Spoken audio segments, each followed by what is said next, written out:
అందరికీ హాయ్ అండి. ఇంకా జన సైనికులకి, వీర మహిళలకి నాదొక చిన్న విన్నపం అండి. నేను ప్రొఫెషనల్‌గా కమెడియన్ అయ్యుండొచ్చు గానీ, పర్సనల్‌గా 80% మార్కులతో బీటెక్ కంప్లీట్ చేసి, ఈ సమాజం మీద, రాజకీయాల మీద, అలాగే వ్యక్తుల మీద, విలువల మీద, అన్నిటి మీద అవగాహన కలిగిన ఒక వ్యక్తిని నేను కూడా. ఆంధ్రప్రదేశ్‌లో ఓటు హక్కు ఉంది కాబట్టి జరుగుతున్న విషయాల మీద మాట్లాడే హక్కు నాకు కూడా ఉందని నేను మాట్లాడుతున్నాను. అంటే జనసేనకి 24 సీట్లు అని అనౌన్స్ చేయగానే చాలామంది పవన్ కళ్యాణ్ గారిని తిడుతున్నారు. కొంతమంది అలుగుతున్నారు. కొంతమంది అసంతృప్తి చెందుతున్నారు. ఇంకొంతమంది అయితే మోసిన జెండానే కిందేసి కాలుస్తున్నారు. ఇంకొంతమంది అయితే వేసిన స్టిక్కర్స్ను లాగేసి పీకేస్తున్నారు. ఇవన్నీ చూసి నిజంగా మనసుకి చాలా చాలా చాలా బాధ అనిపించింది.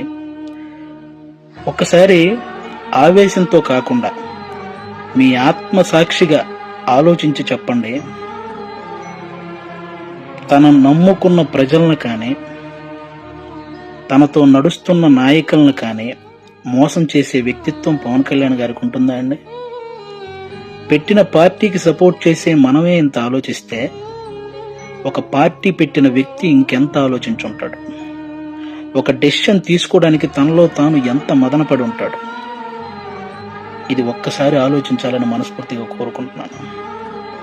10 సంవత్సరాలుగా ఎటువంటి అవినీతి చేయకుండా తన సొంత కష్టార్జితంతో పార్టీని నడుపుతున్న గొప్ప నాయకుడు పవన్ కళ్యాణ్ గారు. అలాంటి వ్యక్తి గురించి మన శత్రువులు మాట్లాడినట్టు మనం కూడా మాట్లాడితే నిజంగా బాధ అనిపించిందండి.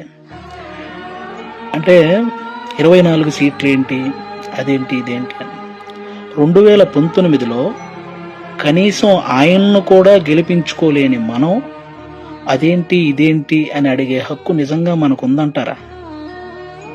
అరే, చిన్న పరీక్ష ఫెయిల్ అయితేనే ఇంట్లో నుంచి ఒక 10 రోజులు బయటికి రాము. అలాంటిది ఇంత పెద్ద ప్రజా సంగ్రామంలో 2 చోట్ల ఓడిపోయి కూడా రెండో రోజే సమస్య అనగానే పరిగెత్తుకుంటూ వెళ్ళి ఆ సమస్యను సాల్వ్ చేసిన గొప్ప మనసు పవన్ కళ్యాణ్ గారిది. తన పిల్లల కోసం బ్యాంకులో దాచిన డబ్బును కూడా తీసి కౌలు రైతుల కష్టాలు తీర్చిన పవన్ కళ్యాణ్ గారి గురించా మనం ఇలాంటివన్నీ మాట్లాడేది. ఎన్నో సమస్యల మీద ఎంతో మందికి ఎన్నో రకాలుగా సహాయం చేసిన వ్యక్తిత్వం. రోజుకు 2 కోట్లు తీసుకునే ఒక స్టార్ హీరో సంపాదించిందంతా సహాయ కార్యక్రమాలకే పెట్టేసి ఆల్మోస్ట్ అప్పు చేసి మరీ ఒక పార్టీని నడుపుతున్నాడని మీలో ఎంతమందికి తెలుసు? అలాంటి పవన్ కళ్యాణ్ గారి గురించి మనం ఎలా పడితే అలా మాట్లాడేస్తున్నాం. దేశంలో ఇన్ని రాజకీయ పార్టీలు ఉన్నాయి, ఇంతమంది రాజకీయ నాయకులు ఉన్నారు. ఎవరైనా సరే మేము అధికారంలోకి వస్తే అది చేస్తాం, ఇది చేస్తాం అనేవాళ్లే కానీ ప్రతిపక్షంలో ఉండగా ఏనాడైనా వాళ్ళ జేబులో నుంచి 1 రూపాయి తీసి ఎవరికైనా సహాయం చేశారా?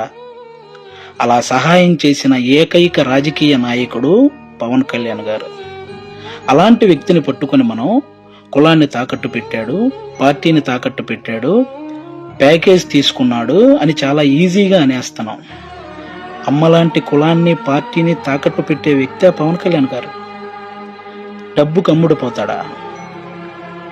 ప్రతిపక్షంలో ఉన్న టీడీపీ కంటే అధికార పక్షంలో ఉన్న వైసీపీ దగ్గరే ఎక్కువ డబ్బు ఉంటది కదా. మరి అమ్ముడుపోయే వ్యక్తి అయితే వాళ్ళే కొనుక్కోవచ్చు కదా. ఎందుకండి ఈ మాటలు? పవన్ కళ్యాణ్ గారు ప్రజలు పంచే ప్రేమకు బానిస కానీ నాయకులు పంచే డబ్బుకి ఎప్పటికీ బానిస కాడు, అవ్వడు. అభిమానించటం అంటే మనకు అనుకూలంగా ఉన్నప్పుడు జై కొట్టడం, అనుకూలంగా లేనప్పుడు బాయ్ చెప్పడం కాదండి. ఒక నాయకుడు ఎలాంటి డెసిషన్ తీసుకున్నా దానికి కట్టుబడి ఉండటాన్నే అభిమానించటం అంటారు. అదే నిజమైన అభిమానం అంటారు. అలా ఉండగలగాలి. ఎవరో రెచ్చగొట్టే మాటలు, మన మీద కావాలని చూపించే జాలికి వాటిని చూసి మన నాయకుడిని మనమే ఎప్పుడు తక్కువ చేసి మాట్లాడకూడదు. అలాగే టీడీపీ కార్యకర్తలకు కూడా నా నుంచి ఒక చిన్న విన్నపం అండి. 2014లో ఒక్క సీటు కూడా ఆశించకుండా పూర్తి మద్దతు చంద్రబాబు నాయుడు గారికి ప్రకటించారు. ఆ త్యాగాన్ని గుర్తించాలని మనస్ఫూర్తిగా కోరుకుంటున్నాను.